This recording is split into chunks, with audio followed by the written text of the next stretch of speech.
Thanks for joining us again this week on Into the Mystic Sailing. A little bit different video this week. We're going to give you an idea about how this kind of started, how we found the boat, how we developed the plan that we're actually living out right now, and what that plan looks like going forward in the future.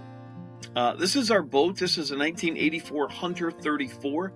We looked at a lot of different boats, and this is the model that we liked, the layout that we liked. This is actually when we purchased her. This is up in Charlevoix, Michigan, at a place called Irish Boat Shop. One of the things that we loved about not just the layout, but the quality and the condition of the boat, all of those kinds of things. The previous owner had stored this boat indoors. If you're familiar with Michigan winters, they're pretty rough at times. So the fact that this boat was indoors through the winters really kept it in really good shape. You can see fiberglass is good. The bottom looks good.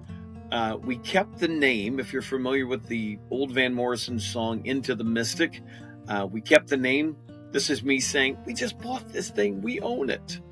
This is the first day that we actually stepped foot on the boat. Kind of a funny story there. It was at the height of COVID. And when we had called to pick up the boat, they said, we're going to leave it at the end of the dock for you, because we can't be around anybody due to COVID. So we said, okay, great. We get on the boat. I call back up to the office and I say, hey, I got an issue if somebody can run down here. So a young guy comes to the end of the dock and he's standing there.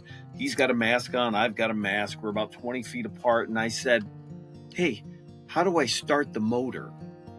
And he kind of laughed. And then he realized that I was serious about it. We'd never had a boat with an inboard engine, so we didn't know anything about how to start it, how to drive it, none of that stuff. So that was our first introduction to a boat with an inboard engine. He was kind, gave us all kinds of good tips and information, and that was our introduction to what we called having a big boat. Over the years, we've had the privilege to have family and friends. This is Chuck, my father-in-law.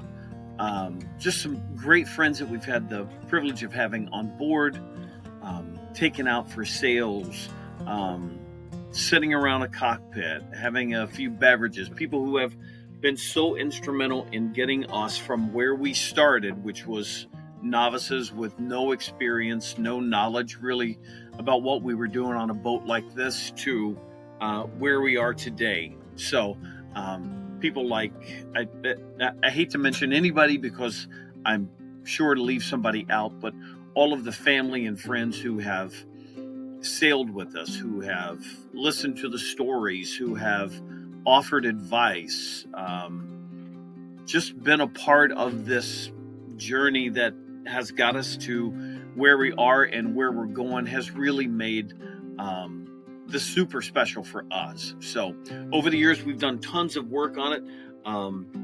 White Lake Canvas did all of the canvas work.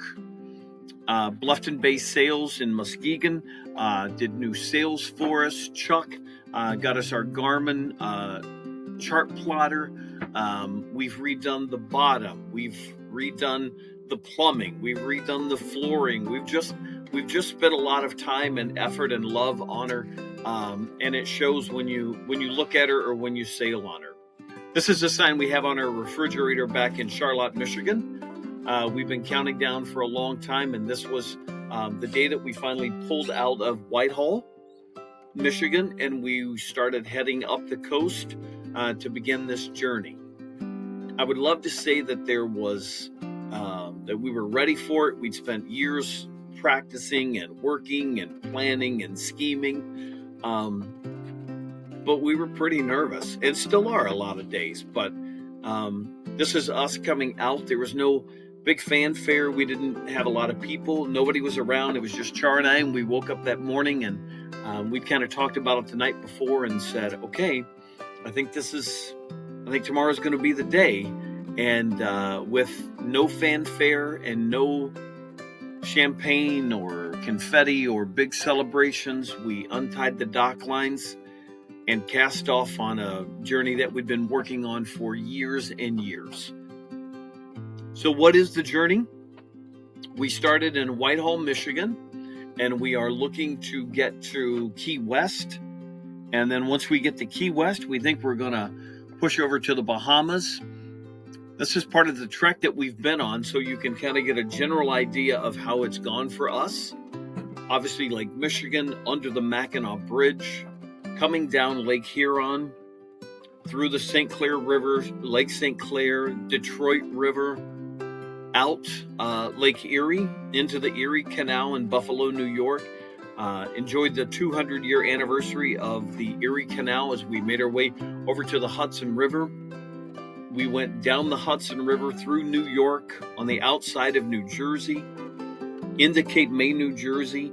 We went up the Delaware Bay, across the C&D Canal, down the Chesapeake, and just started the Intercoastal Waterway in Norfolk, Virginia with my brother, and we are currently sitting in Myrtle Beach, and tomorrow morning we will push off and head south again. Again, our final destination, we hope to be the Florida Keys.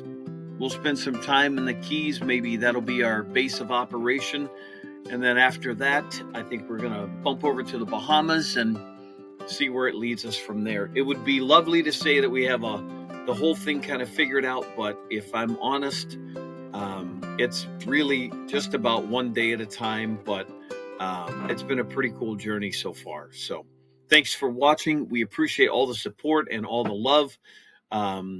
We'll have another video up next week. So thanks for watching. We'll talk to you soon.